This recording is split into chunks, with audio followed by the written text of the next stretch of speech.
Hi and welcome to Bob Smart academy. मेरा नाम हरप्रीत सिंह है और हम HTML कोर्स को कंटिन्यू करते हैं। तो पिछले सेशंस में हमने टेबल के अंदर स्टाइलिंग को पढ़ा था। स्टाइलिंग के अंदर हमने देखा था कि ऑल्टरनेट रोज को कैसे हम अलग स्टाइल यूज कर सकते हैं। तो आज हम कॉल ग्रुप को पढ़ते हैं। कॉल ग्रुप क्या करता है, कुछ कॉलम्स को वो ग्रुपिंग कर देता है और उस ग्रुपिंग के अंदर फिर हम अलग सा स्टाइल उसको डाल सकते हैं, अलग स्टाइल उसका डिफाइन कर सकते हैं। तो देखिए, ऐसे जब जैसे ये टेबल है, Monday Tuesday Wednesday Thursday Friday Saturday columns हैं। तो पहले दो कॉलम्स का कलर, बैकग्राउंड कलर उसने ग्रीन कर दिया। तो ऐसे करके हम कॉल ग्रुप को यूज करके हम कॉलम्स को आपस में डिफाइन कर सकते हैं कि इसका स्टाइल कैसे होना चाहिए। तो इधर देखिए, एग्जांपल के अंदर, टेबल के अंदर, टेबल टैग के अंदर उसने एक कॉल ग्रुप का टैग डाला, उसको क्लोजिंग टैग डाल दिया। फिर उसके अंदर उन्होंने कॉल टेबल कॉल जो टैग है उसको यूज किया। फिर उधर उसने कह दिया स्पैन टू। फिर उसने कह दिया स्टाइल बैकग्राउंड कलर। तो ऐसे करके उसने डिफाइन किया। ट्राई इट योरसेल्फ करते हैं। तो यहाँ पे इसने यहाँ पे यूज किया कॉल ग्रुप को। देखिए, colgroup, colspan two. तो इधर टू को इसने डिफाइन कर दिया। ऐसे ही अगर मैं इसको टू को थ्री कर दूं और रन करूं, तो देखिए अब मंडे ट्यूसडे वेडनेसडे को उसने कलर को अलग कर दिया। तो ऐसे करके हम डिफाइन कर सकते हैं कॉल ग्रुप को। और हर एक ग्रुप को हम कोई भी उसका स्टाइल अलग सा डाल सकते हैं। अब वो आगे कह रहा है कि लीगल CSS प्रॉपर्टीज क्या होती हैं। There is only a very limited selection of CSS properties that are allowed to be used in the colgroup. तो कह रहा है कि पूरे स्टाइल के अंदर, जो स्टाइल का जो पैरामीटर है कॉल ग्रुप के अंदर, सिर्फ हम कुछ ही उसके जो प्रॉपर्टीज हैं उनको यूज कर सकते हैं। जैसे कि विड्थ यूज कर सकते हैं, विजिबिलिटी यूज कर सकते हैं, बैकग्राउंड कलर और बॉर्डर कलर यूज कर सकते हैं। ठीक है। हम उसका सपोज कलर डिफाइन करना है, कलर अलग करना है। उसको कलर हम अलग सा डिफाइन नहीं कर सकते, सिर्फ बैकग्राउंड कलर डिफाइन कर सकते हैं या बॉर्डर डिफाइन कर सकते हैं। हम कलर डिफाइन नहीं कर सकते। जैसे कि अब देखो इधर स्टाइल दो कॉल कॉल दिया उसने, स्पैन टू और स्पैन थ्री। तो उसने बैकग्राउंड कलर एक को पिंक कर दिया, एक को कुछ कर दिया, ग्रीन कर दिया। तो इधर उसने, आप अगर मैं इधर कलर डालना चाहूँ तो कलर लिखूं और कॉलन रेड लिखूं, तो इसको वो पहचानेगा नहीं। अब जैसे मैंने रन किया तो वैसे का वैसे ब्लैक कलर है, क्योंकि कलर स्टाइल इधर काम नहीं करते। कुछ ही CSS की प्रॉपर्टीज काम करती हैं, जैसे कि बैकग्राउंड कलर हो गया, विजिबिलिटी हो गया। तो वो काम करती है, वो सारी स्टाइल की प्रॉपर्टीज काम नहीं करते कॉल ग्रुप के अंदर। आगे बढ़ते हैं। आगे कह रहा है कि empty call group. Empty call group क्या होता है? If you want to style columns in the middle of the table, insert a empty call element with no style for the columns before. तो वो कह रहा है कि अगर आपको कुछ empty करना है, जैसे अभी try it yourself करते हैं। तो अगर आपने तीन कॉलम्स को कुछ नहीं देना, अगर पहले तीन कॉलम्स को कुछ नहीं देना और बीच वाले कॉलम्स को कोई एक स्टाइल देना है, तो पहले दो कॉलम्स को आप ऐसे ही without style property, without style element आप दोगे। और फिर नेक्स्ट जो स्पैन है टू, उसको स्टाइल आप दे दोगे। तो ऐसे करके, क्योंकि ये शुरू मतलब लेफ्ट साइड से शुरू करता है, तो अगर लेफ्ट साइड को आपने नहीं करना, बीच वाले कॉलम्स को आपने कोई और कलर को, कोई और स्टाइल देना है, तो आप पहले तीन कॉलम्स को आप विदाउट स्टाइल दोगे, कि इसका डिफॉल्ट जो स्टाइल है वो पहले जैसा रहे। और आगे के जो दो कॉलम्स है उनको आपने ये कलर दे दिया। तो ऐसे करके हम डिफाइन कर सकते हैं कॉल ग्रुप में। अब हाइड कॉलम्स क्या कहता है, कैसे कर सकते हैं? Visibility colon collapse. तो विजिबिलिटी कॉलन कोलैप्स स्टाइल के अंदर हम ये डाल सकते हैं कि ये कॉलम्स को वो हाइड कर दे। अब ट्राई इट योरसेल्फ करते हैं। देखिए पहले उसमें सारे कॉलम्स थे, Monday Tuesday Wednesday Thursday Friday Saturday Sunday. तो हाँ, इन्होंने क्या किया, अभी स्पैन 3 करके इसने उन 3 कॉलम्स को, आगे के 3 कॉलम्स को उसने विजिबिलिटी कोलैप्स कर दी, मतलब हिडन कर दिया 3 कॉलम्स को। अगर मैं इधर 1 कर दूं, तो वो रन करूं, तो देखिए अभी मंडे ट्यूसडे वेनसडे को उसने हाइड कर दिया, क्योंकि 2 के बाद ये दो, पहले 2 उसने नहीं छेड़ा कुछ भी, और फिर तीसरे को उसने विजिबिलिटी कोलैप्स कर दिया। तीसरे को, मंडे ट्यूसडे को उसने नहीं छेड़ा, और वेनसडे को उसने कोलैप्स कर दिया, फिर थर्सडे फ्राइडे सैटरडे संडे को उसने दिखा दिया। तो ऐसे करके हम डिफाइन कर सकते हो कि उसकी विजिबिलिटी फॉल्स कैसे हो। ठीक है, तो ये कॉल ग्रुप ऐसे डिफाइन किया जाता है। हाँ, अब आगे बढ़ते हैं, H T M L list. तो HTML लिस्ट बड़ा इंटरेस्टिंग टैग्स हैं। हम अनऑर्डर्ड या ऑर्डर्ड HTML लिस्ट बना सकते हैं। कुछ ऐसा आप देख रहे हैं कि बुलेट्स नंबरिंग या बुलेट्स वगैरह कर सकते हैं, नंबरिंग कर सकते हैं। तो इधर बुलेट्स का जो होता है वो अनऑर्डर्ड HTML लिस्ट कहलाता है, और जो नंबरिंग में आता है 1 2 3 या ABC वगैरह, वो ऑर्डर्ड HTML लिस्ट में। ट्राई इट योरसेल्फ करते हैं। तो देखिए इसमें टैग्स भी डिफरेंट है। यूएल, यूएल का मतलब है अनऑर्डर्ड लिस्ट। तो यूएल एक टैग है जिसके अंदर आप बुलेट्स वगैरह को डिफाइन कर सकते हो। तो यूएल टैग और एन टैग, उसका यूएलएल टैग नीचे आता है, फिर उसके अंदर सब टैग्स हैं।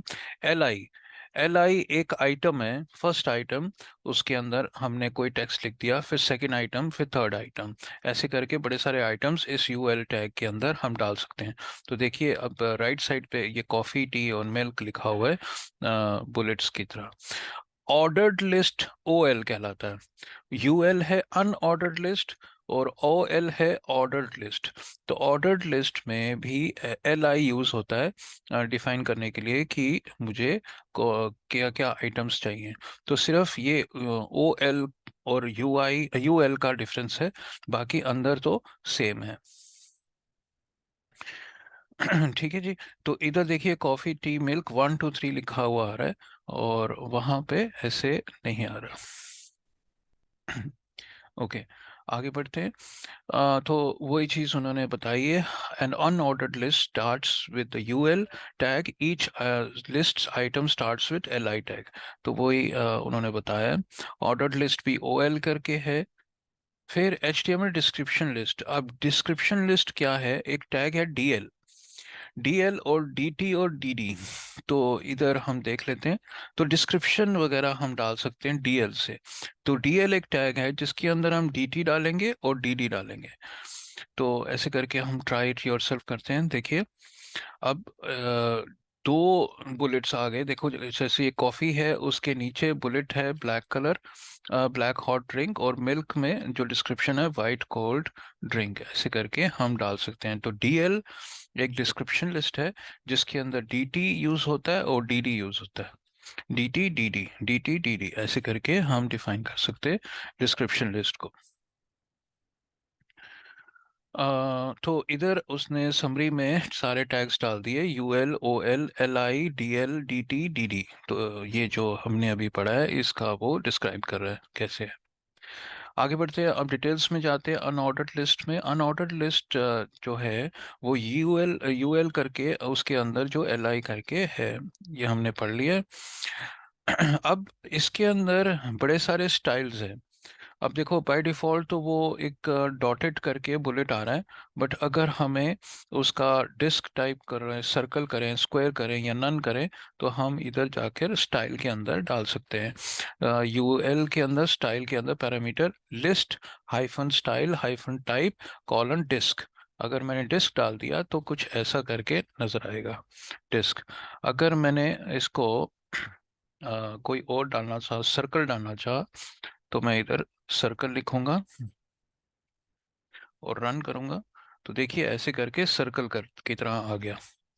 तो ऐसे करके हम अलग अलग स्टाइल ऑफ बुलेट्स हम डिफाइन कर सकते हैं कि कैसा हो, सर्कल है या स्क्वायर है या नन है। अब नन भी हम डिफाइन कर सकते हैं कि मेरे को कोई बुलेट्स वगैरह नहीं चाहिए, सिर्फ तू ऐसे ही दिखा दे। तो विदाउट बुलेट्स भी हम इधर डिफाइन कर सकते हैं। अब नेस्टेड HTML लिस्ट, तो नेस्टेड भी हम कर सकते हैं कि एक के अंदर दूसरा बुलेट, तो तीसरा तीसरा बुलेट, ऐसे करके हम डिफाइन कर सकते हैं। तो सबसे पहला वाला जो मेन UL है, तो उसका क्लोजिंग URL यहाँ पे है, फिर उसके बाद LI दिया, फिर इस LI के अंदर एक और UL दे दिया, UL के अंदर LI। तो देखिए ये LIT के अंदर उसने एक और UL अनऑर्डर लिस्ट बना दी, उसके अंदर ब्लैक टी कर दिया, ग्रीन टी कर दिया। तो हम ट्राई इट योरसेल्फ करते हैं। देखिए जैसे कॉफी टी, टी के अंदर ब्लैक टी और ग्रीन टी कर दिया। तो ऐसे करके हम नेस्टेड अनऑर्डर लिस्ट भी बना सकते हैं। हॉरिजॉन्टल लिस्ट विद CSS, तो हॉरिजॉन्टल लिस्ट विद CSS कैसे बनाना है? तो इधर स्टाइल वगैरह डाला है। देखो जैसे ये मेनू बनाना है आपने, होम, न्यूज़, कांटेक्ट, अबाउट, तो ऐसे करके हम कैसे इसको डाल सकते हैं। तो इन्होंने ये जो UL वगैरह दिया है, ये सारे होम, न्यूज़, कांटेक्ट और अबाउट ऐसे करके दिया है। बट ऊपर स्टाइल में उन्होंने स्टाइलिंग करके दिया है कि स्टाइल के अंदर उन्होंने UL के अंदर लिस्ट स्टाइल टाइप नन कर दिया कि मुझे कोई बुलेट्स नहीं चाहिए। फिर मार्जिन उसने ज़ीरो दे दी, पैडिंग भी ज़ीरो दे दी, फिर ओवरफ्लो उसने हिडन कर दिया। फिर बैकग्राउंड कलर उसने ब्लैक कर दिया, बैकग्राउंड कलर 333 #33 ब्लैक कलर होता है। फिर LI को उसने फ्लोट कर दिया लेफ्ट। फ्लोट का मतलब है कि वो एक ही रो में आ जाए, मतलब नेक्स्ट रो में ना आए। तो उसने ऐसे करके फ्लोट लेफ्ट कर दिया कि वो अगर होम है तो अगला जो न्यूज़ है वो न्यूज़ सेकंड लाइन में ना आए, वो उसके साथ में आ जाए, लेफ्ट में आ जाए। फिर ऐसे ही कॉन्टैक्ट उसके लेफ्ट में आ जाए, वैसे ही अबाउट उसके लेफ्ट में आ जाए। LI एंकर जो उसने दिया है, फिर उसने ब्लॉक करके ब्लॉक वाइट सेंटर और ये सारे एंकर टैग का दे दिया, भाई ये एंकर बन जाए, जो LIs है उनको क्लिकेबल हो, तो एंकर कर दिया। फिर उसके एंकर हुवर, हुवर के अंदर बैकग्राउंड कलर थोड़ा सा चेंज है, देखिए अगर मैं इसके ऊपर आता हूँ तो ये डार्कर ब्लैक कलर है, ये डार्कर है। तो डिफाइन किया जाता है कि ये हम इसको सिलेक्ट कर रहे हैं। तो ऐसे करके उसने तीन चार स्टाइल्स दे दिए, और स्टाइल्स से उसने डिफाइन कर दिया कि ऐसा मेनू ऑप्शन डाल दिया। तो आपकी वेबसाइट के ऊपर भी आप जब वेबसाइट बनाएंगे, तो अगर आपको मेन मेनू ऊपर चाहिए तो कुछ ऐसा आप बनाएंगे अनऑर्डर्ड लिस्ट के साथ। तो अब चैप्टर समरी बता रहा है कि हमने क्या क्या पढ़ा। UL पढ़ा, लिस्ट स्टाइल टाइप पढ़ा, LI पढ़ा, और फ्लोट लेफ्ट पढ़ा कि ये हॉरिजेंटली डिस्प्ले करने के लिए फ्लोट लेफ्ट यूज होता है। अब ऑर्डर्ड लिस्ट का भी दिखा रहा है कि कैसे हो सकता है ऑर्डर्ड लिस्ट। तो ऑर्डर्ड लिस्ट में भी टाइप्स जो होते हैं वो वन करके, 1 2 3 करके हम कर सकते हैं, या कैपिटल A या small A, A B C D, या ये आई, बड़ा आई, मतलब वो आई और रोमन नंबर्स जो होते हैं उसका हम यूज कर सकते हैं, या स्मॉल स्मॉल आई की तरह यूज कर सकते हैं। तो ये types, different types of ordered list बन जाते हैं। तो देखो टाइप 1, तो 1 कॉफी, 2 टी, 3 मिल्क, ऐसे करके आएगा, या ABC। अब इसको ट्राई इट योरसेल्फ करते हैं। तो देखिए ABC आ रहा है, ठीक है जी। ऐसे करके हम टाइप को डिफाइन कर सकते हैं कि मेरा टाइप क्या होना चाहिए। अब कई अदर लिस्ट हैं जो हम अभी बात करें, जैसे DL, DD और DT है। तो ऐसे करके हम इसको भी डिफाइन कर सकते हैं कि इसका क्या होना चाहिए। तो पहले हमने पढ़ लिया था इसका, अब आगे बढ़ते हैं। HTML block and inline elements. तो ब्लॉक एंड इनलाइन एलिमेंट्स क्या क्या होते हैं? एक तो हमने P टैग, पैराग्राफ टैग और डिव, डिव का टैग हमने देख लिया था, डिवीजन का। अब इसका जो एग्जाम्पल है हम पढ़ते हैं इसके एग्जाम्पल्स को।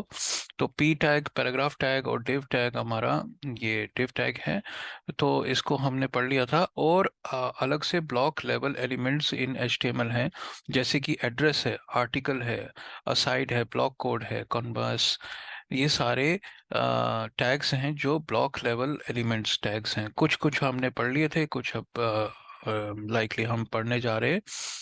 एक एलिमेंट है इनलाइन एलिमेंट है स्पैन। तो स्पैन क्या करता है, an inline element does not start on a new line, an inline element only takes up as much width as necessary, this is a span element inside a paragraph. तो एक paragraph के अंदर अगर हमने span use किया तो वो क्या करता है, उसको बॉर्डर को अगर हमने कुछ डिफाइन करना है, कुछ एम्फसाइज करना है, हेलो वर्ल्ड बीच में जो आया है राइट साइड में, ये हेलो वर्ल्ड, इसको हमने एम्फसाइज करना है कि ये एक अलग चीज है, तो हम स्पैन यूज कर सकते हैं। देखिए स्पैन यूज किया, उसने अलग सा स्टाइल डाल दिया और हेलो वर्ल्ड लिख दिया। तो पी टैग के अंदर ही पैराग्राफ के अंदर हमने एक स्पैन यूज किया, और स्पैन के अंदर हमने हेलो वर्ल्ड यूज कर दिया, उसका बॉर्डर वगैरह दे दिया। तो हाईलाइट करने के लिए हम कुछ वर्ड्स को हाईलाइट करने के लिए हम स्पैन डाल सकते हैं। तो ऐसे करके हम पढ़ते हैं हम div। div टैग जो है, div element is often used as a container for other HTML elements. तो div टैग जो है, डिवीजन टैग जो है, डिवाइड करता है एक पूरे पेज को अलग अलग सेक्शंस के अंदर। तो उस अलग अलग सेक्शंस के अंदर हम बड़े सारे और टैग्स डाल सकते हैं। तो देखिए अब देखो, जैसे ये div टैग है, div टैग के ये क्लोजिंग टैग है उसका, तो div टैग के अंदर h2 टैग डाला और p टैग डाला है। तो ऐसे करके हम डिवीजन डाल सकते हैं और उसका डिवीजन का अलग स्टाइल डाल सकते हैं, और उसके अंदर हम डिफाइन कर सकते हैं अलग अलग और टैग्स को। तो ऐसे वो डिफाइन किया जाता है। ऐसे ही फिर दोबारा स्पैन के बारे में उसने बताया। तो आगे बढ़ते हैं स्पैन की ओर। डिव, अब डिव एलिमेंट को और डिटेल्स में जा रहा है। तो div element is by default a block element, meaning that it takes all available widths and comes with a line breaks before and after। और div tag तो क्या करता है, तो div tag को हम अलग सा डिफाइन कर सकते हैं कि एक अलग सा सेक्शन है हमारे चीज के लिए। आज के लिए इतना ही दोस्तों, आगे हम बात करते हैं, आगे हम कंटिन्यू करते हैं नेक्स्ट सेशन।